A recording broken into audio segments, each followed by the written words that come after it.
السلام عليكم. أعوذ بالله من الشيطان الرجيم. بسم الله الرحمن الرحيم والصلاة والسلام على رسولنا محمد سيد الأولين والآخرين. مدد يا رسول الله، مدد يا سادة أصحاب الرسول، مدد يا شيخ الدستور مولانا شيخ عبد الله الفارس داستان شيخ محمد كان مدد طريقتنا الصحبة والخير في الجمعية.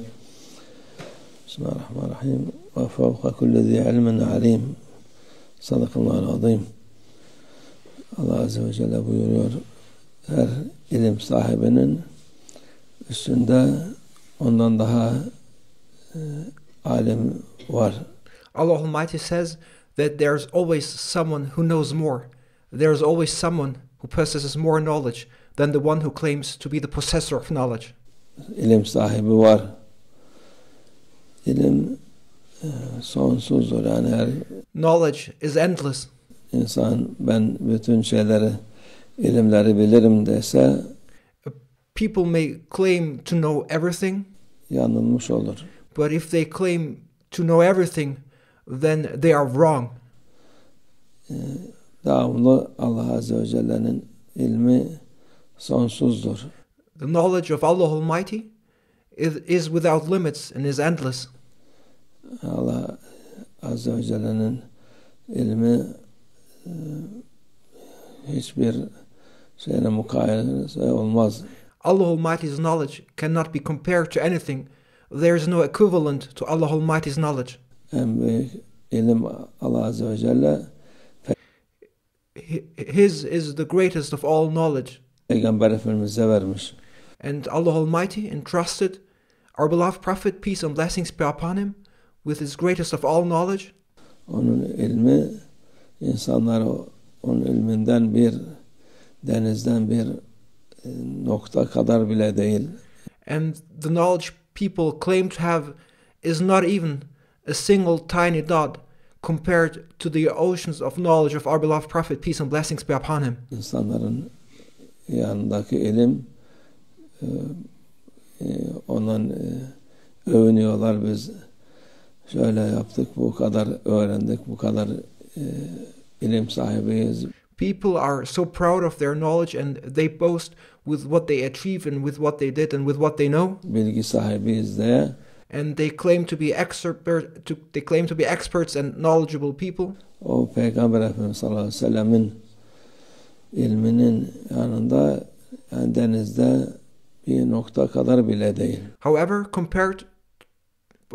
that knowledge compared to the knowledge of our beloved Prophet, peace and blessings be upon him, that knowledge people claim to have is not even a single tiny dot in the vast ocean of knowledge of our beloved Prophet, peace be upon him. O kadar Peygamber Efendimizin ilmi var. That is how immense and vast the knowledge of our beloved Prophet, peace and blessings be upon him is. O da Allah Azze ve Celle'nin ilmi olarak bir Peygamber Efendimiz'in ilmi de nokta kadar değil. Yani Allah. And likewise, the knowledge of our beloved Prophet, peace and blessings be upon him, is not even a single tiny dot compared to the knowledge of Allah Almighty. Is not even a single dot in the ocean of the knowledge of Allah Almighty. Allah Azze ve Celle'nin azameti, büyüklüğü yani mukarene olamaz.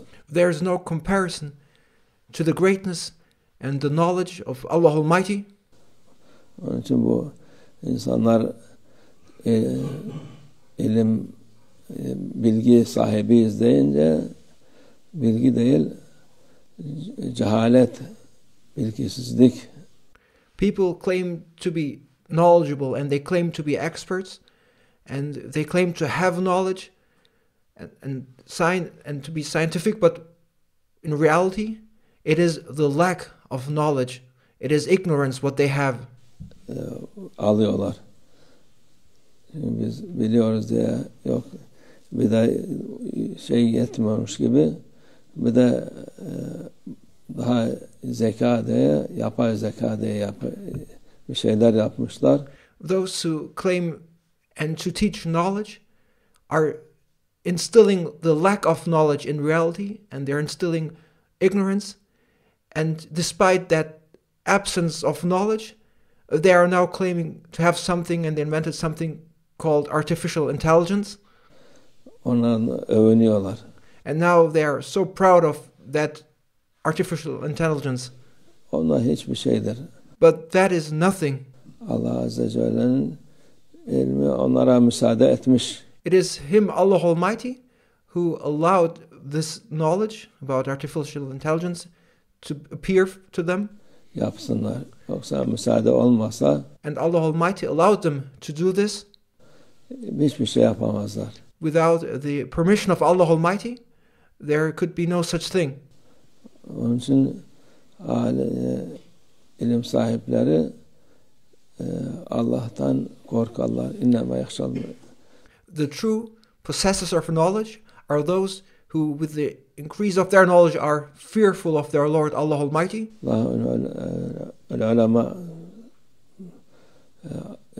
Allah'ın kulları arasında en çok Allah'tan korkan, Allah'a inanan ilim sahipleridir. Among the servants of Allah Almighty, those who are most fearful are the ones, who are most fearful of Allah Almighty are the ones who possess most knowledge. İnanmayanlar, onlar ilim sahibi değil. And those who do not believe in Allah Almighty do not have any knowledge. Onlar bilgisiz, ilim değil de cehalettir.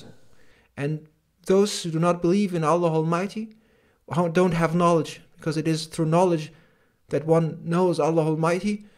They are ignorance. It's not knowledge. What they have, it's ignorance and the lack of knowledge. Cahil demek, bilmeyen demek. Allah muhafaza etsin. May Allah Almighty protect us from that state of not knowing, not believing Allah Almighty. Hakiki ilimlerden bize versin inşallah. And may Allah Almighty make us acquire true knowledge. İnsanlara versin.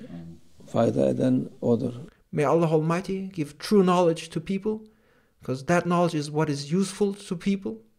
Faydasız ilimden Allah korusun bizi. May Allah Almighty protect us from useless knowledge. Allah tevfik. El Fatiha.